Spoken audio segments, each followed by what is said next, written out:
Olá, seja bem-vindo ao meu canal. Nesse vídeo eu vou falar um pouco sobre a crise do sistema colonial brasileiro. Então, dando sequência aos vídeos sobre a história do Brasil no período colonial. Se você ainda não viu os vídeos sobre colonização do Brasil e sobre economia açucareira, não deixe de assistir porque eles vão te ajudar muito a entender melhor sobre a história do Brasil no período colonial. Eu vou deixar os links na descrição aqui desse vídeo, depois você vai lá e confere. Aproveita, clica logo em curtir e se você não é inscrito no canal, clique aí onde tem inscreva-se e se inscreva agora. Então, vamos pro vídeo.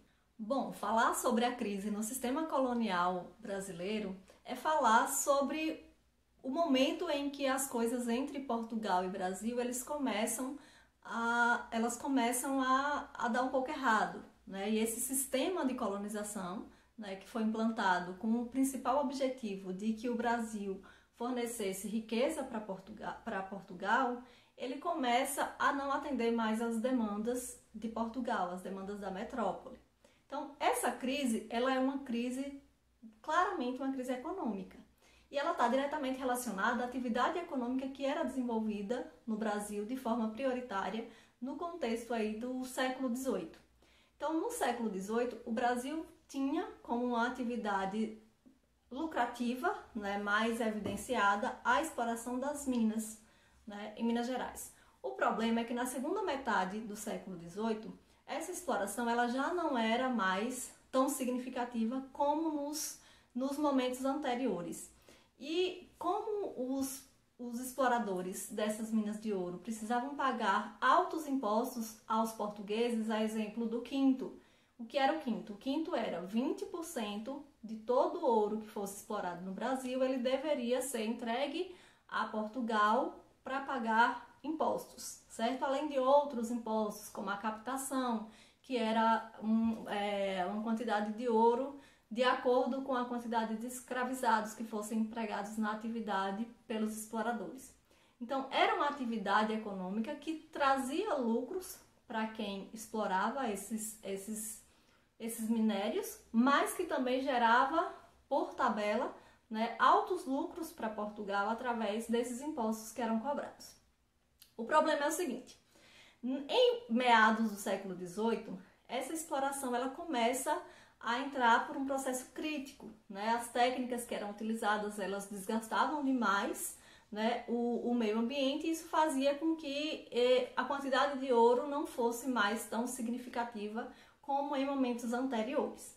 Então, com as minas de ouro se esgotando, os outros produtos que eram exportados pelo Brasil, eles não conseguiam, né, suprir a demanda, essa necessidade dos portugueses de lucro, né, que desse sentido a essa colonização, a colonização do Brasil. Portanto, os portugueses eles começam então a ampliar suas cobranças sobre os colonizados. E essas cobranças elas vão estar muito diretamente relacionadas à exploração do ouro. Então, por lei, deveriam ser entregues aos portugueses 100 arrobas de ouro anuais. Quando o Brasil estava produzindo muito ouro, explorando muito ouro, isso era fácil, era tranquilo. Mas a partir do momento que essa atividade econômica ela começa a entrar em declínio, consequentemente também vai ser mais difícil cumprir com esses impostos aí que deveriam ser pagos à coroa portuguesa.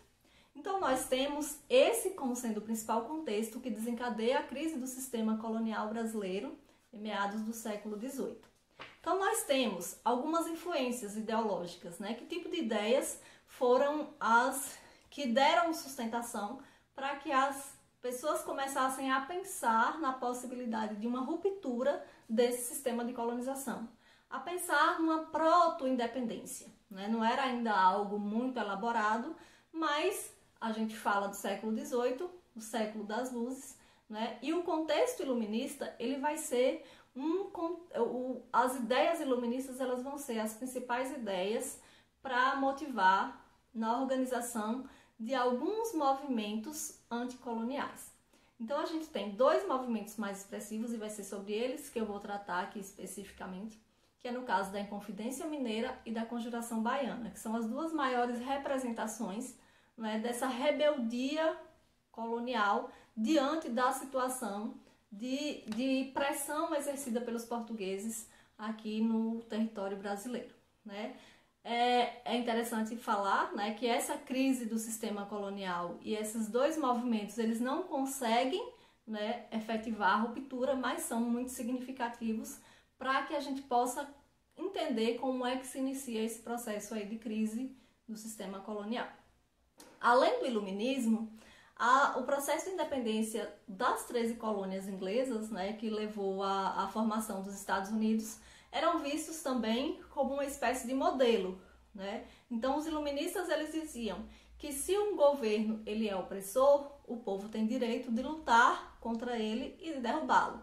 Então essas ideias, elas começavam a chegar de uma forma mais forte, né, sobretudo entre aquelas pessoas mais elitizadas que iam estudar na Europa e lá entravam em contato com essas ideias e voltavam para a colônia com esse novo pensamento, com essa nova possibilidade aí de ruptura. Então eu falei para vocês que a gente vai tratar aqui de dois movimentos significativos nesse contexto de crise do sistema colonial. Então o primeiro deles, a Inconfidência Mineira, né, que aconteceu aí no mesmo ano da Revolução Francesa, 1789, e é um movimento que está ainda mais diretamente relacionado com aquele contexto que eu falei no iniciozinho do vídeo, né, de crise da exploração do ouro, né, das minas de ouro no Brasil. Então, essa Inconfidência Mineira, ela vai se dar justamente naquele contexto de opressão portuguesa, levado em grande parte pelo acúmulo de dívidas que existiam, né, entre aqueles que exploravam as minas com a coroa portuguesa. Né? A partir do momento que essa atividade econômica ela começa a entrar em crise, eles não têm mais honrado os seus compromissos e conseguido pagar os impostos que eram esperados pelos portugueses. Então, a partir desse momento, os portugueses começaram também a pressionar mais esses grandes proprietários e estabeleceu, né, começou a pressionar e a estabelecer o que a gente chama de derrama, que seria um momento específico, né, em que esses impostos atrasados eles deveriam ser cobrados de uma forma mais efetiva, né, e isso acabou levando esses mineiros, esses proprietários, a tentar organizar um movimento de ruptura contra a coroa portuguesa.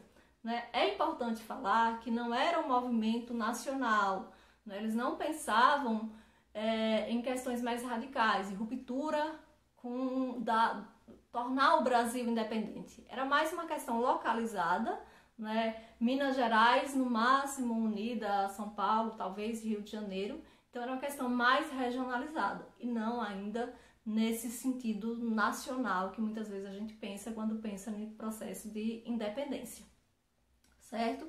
Então, diante do risco da derrama, esses grandes proprietários eles começam a organizar algumas reuniões secretas, né, onde eles discutiam algumas questões. É importante falar que esse movimento mineiro ele é um movimento fortemente liderado por pessoas de elite.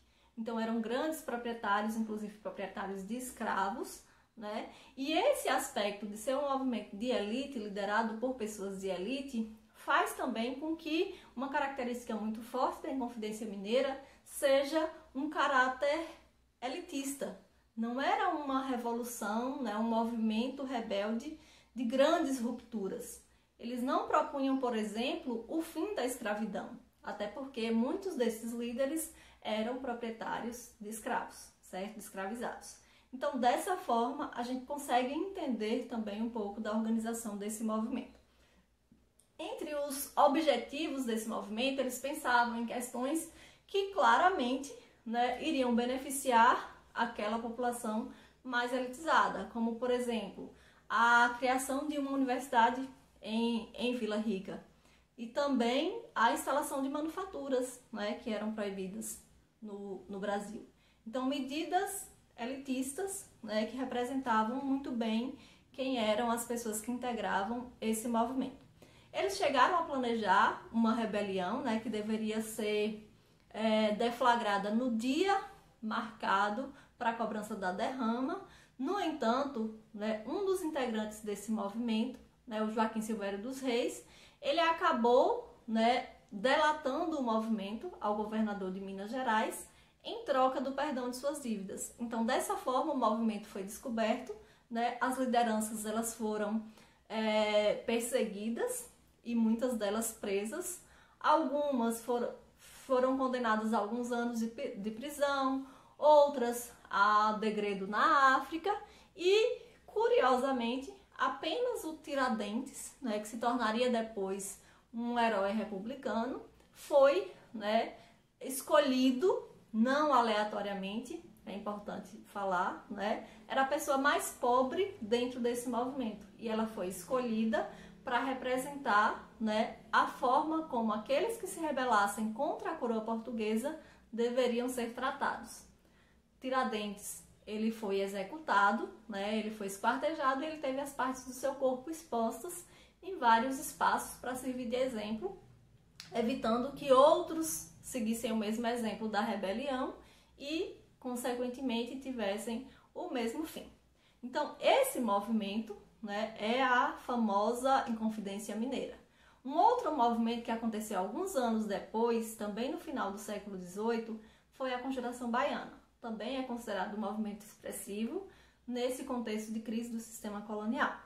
Então, a Conjuração Baiana foi um movimento, né, que foram espalhados cartazes e nesses cartazes o povo ele era convocado a se rebelar contra o governo português, considerado, né, um governo opressor, e dentro das ideias da lógica iluminista, né, esse movimento ele tenta se organizar de uma forma diferente do aquele movimento que aconteceu anteriormente em Minas Gerais.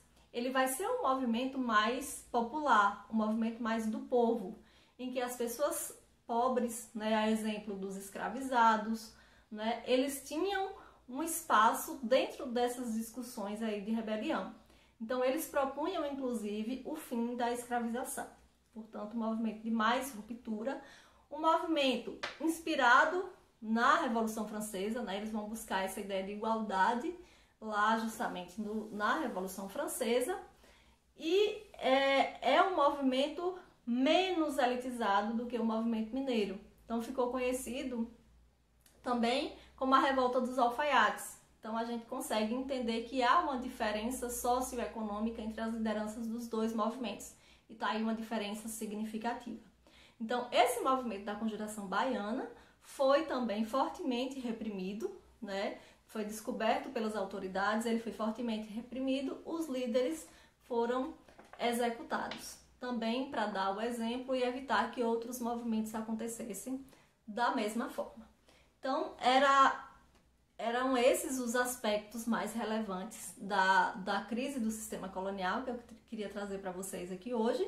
Então, espero que vocês tenham gostado do vídeo e que ele te ajude nos seus estudos aí para que você aprenda cada vez mais história. Não esquece de compartilhar com seus colegas. Bons estudos e até o próximo vídeo.